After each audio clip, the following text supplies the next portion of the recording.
guys, Jimmy here. We're back out at the truck, and today we're not putting something on it. We got an error code, or the check engine light came out on the dash.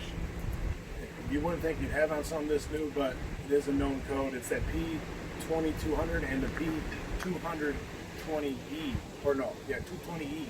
Those two codes, which have to do with the knock sensor. We did purchase the knock sensor. Here is the code for you if you've got those codes and you need it. We're going to replace that and hope that works. This was $209 shipped to me express. Masco Ford online, not a sponsor, but they had the best price we could find. All right, guys, to get this going, you don't need many tools. This is a fairly new truck, so the knock sensor comes out easy. We're on the road, so we don't have many tools with us. We're going to use a crescent wrench. That's pretty much all you need to get that knock sensor out, unless yours is rusted in there. Ours is not. We did test it first. So first thing we're going to do, of course, is clear the codes that are currently on the computer. I'm not sure if that is needed, but I'm going to do that. And also I'm going to disconnect the batteries while we're working on it. That might help reset the computer as well. Then we're going to put the new part in, and then we'll hook the batteries back up, start it up, and give it a run, and see how that works for us. So with that being said, let's get the stuff we need to get started. All right, guys, we have our scan tool hooked up. We'll show you the codes because they're still stored in here. So we just put the key in, turned it after we hooked it up. We're gonna go to vehicle diagnostics. We want to erase the old or what was stored. And we're gonna read codes. There's 104. You got that P220E, like I said, and then you have the P2200, the knock sensor, bank 1, which is your front sensor. It's by your cat. It's the one closest to the DFP injector for your fluid. It's that closest one. That's the bank 1. It is different on the cab chassis one, or cab chassis ones, because there's like 4 of these. It goes 1, 2, 4, 3. On this one, it goes in line 1, 2, 3, 4. So ours is the first one, bank 1, and the other 2 or 3 and 4 is also the same code. So, and it's also bank 1. So we're going to clear those. Let's go back here, erase codes. Yeah, we want to do that. Command sent. We got those erased. Now we're going to go under the hood and disconnect the battery. Just, might help reset everything. This is a simple tool, really. It's the Actron one. Nothing major, but it does what we need it to do. If you guys are interested in this, we can put a link in the description if we can find it. So let's get under the hood and disconnect the battery. All right, guys, we're going to disconnect both our batteries. The diesel has 2, I'm sure you know. We're just going to disconnect just the negatives on both batteries. 10 millimeter. I think 10 millimeters used on most everything in these things, aren't they? All right, let's go to the other battery. Get that disconnected.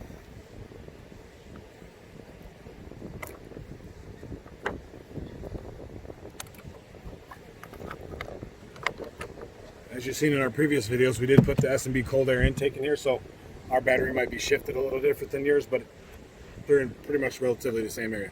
So all right, we got those disconnected. Let's go under the truck and get that old knock sensor out. We're under the truck here. Hopefully you can see this. This is a knock sensor we're replacing. It's right next to the DFP, or diesel exhaust fluid injector. It's the first one on the cat here. You'll see it. And as you go back, here's the back of the truck. You'll see more of them back there. Got you at a weird angle, guys, but that's not one of them. The other one's back there. You probably see the wire for it. It's back there further.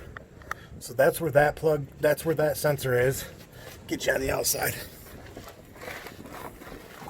On the outside of the frame is the other part of it, the unit. And when you buy the part, it comes with this also. So you just got to unplug this, get this off the frame, get the knock sensor out, put the knock sensor in, put this back on the frame, and you should be all set. Hopefully that clears up your code. So let's get to doing that. All right, first thing you do, guys, is pull back this little lock like that, and then lift up on the little black tabs. You'll see them. That allows you to unplug that. While you're there, look for water intrusion or corrosion. That's, some people complain about that. We don't seem to have any of that, so we're good there. Now we want to pop this off of the holders here. Just use your screwdriver, pop it up off. No bolts or anything. Find that kind of weird, but hey, whatever works.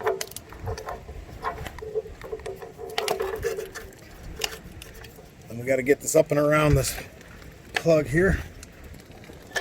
Actually, we'll leave that there. Probably easier. We'll just undo the sensor and then just bring it off of this side. So let's go under there and do that. We're at the sensor. Sorry if there's wind noise. It is kind of windy here. We're in Florida right now, so the wind's blowing off of this lake like crazy. But as you, like I said, we're on the road, so we don't have a lot of tools with us. We're using this crescent wrench to get this out. Ours is pretty clean, so it comes out pretty easy, just like that. And we're going to screw that out by hand.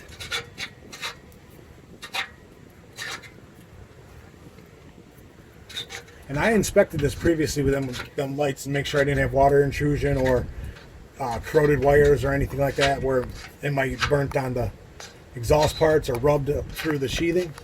All mine looked good. So here's what the sensor looks like. You get the carbon, of course, but we're going to put the new one in there and hopefully that fixes our problem. So let's get that fed up over the frame rail.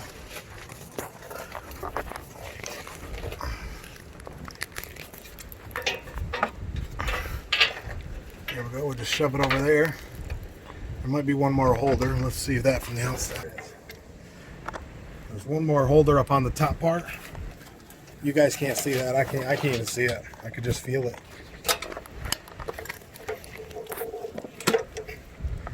Yeah, I just pulled it. It was a zip tie. There we go. There's our old one, guys. We're hoping that's our issue, really. And Ford dealers are not friendly to your pocket, so if we don't have to go there, the better. So let's get that new one on here. All right, this, like we showed you, is the old one. Again, here's another close-up of the part number if you have that issue and you want to replace it. This is a 2017 Ford F250 Super Duty with the 6.7 liter diesel. This is what it calls for that first sensor. And I was just looking on the back of here. Here's the part number that was on it before. You can see it there. It's a little different than this number. Only the last two are different. But when we verified it with our VIN number through Lasco, they verified that this is works for our truck. So let's get it pulled out and put on. Well, here's the new one, guys. It looks like identical. And if you notice, like that part number I was telling you about says CB here. This one also says CB. And it says CB on here. So the number on the box says A, but says CB on here. So it's identical part number. It is a Ford part. I called our local Ford dealer. They wanted like $290 for this part. It was what was it, 178 at Lasco plus shipping, and I paid for express shipping. That's why it cost me $220. So let's put that under there. We're going to leave this on here as not to damage the sensor or the threads until we get ready to put it in. So let's put that up through, back up over the rail like it was.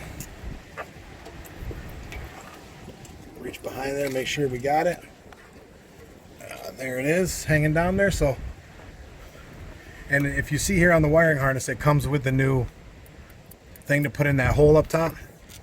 Like I said, ours is pulled out. We'll pop it out with the screwdriver if we can. All right, guys, we're ready to put it back in the bung. Yeah, it's a funny word, but that's what they call it.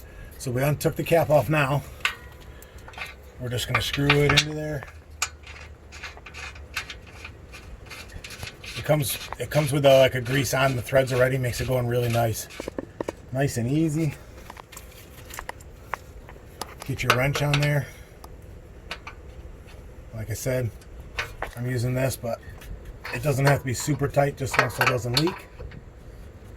There we go, guys. We got that in. Now we're going to go on the other side, hook that module up, and plug it back in. We got that other one out of the frame, but here you see this one connected. We're just going to poke that into the hole in the frame up here. I'm going to locate it with my finger. There we go.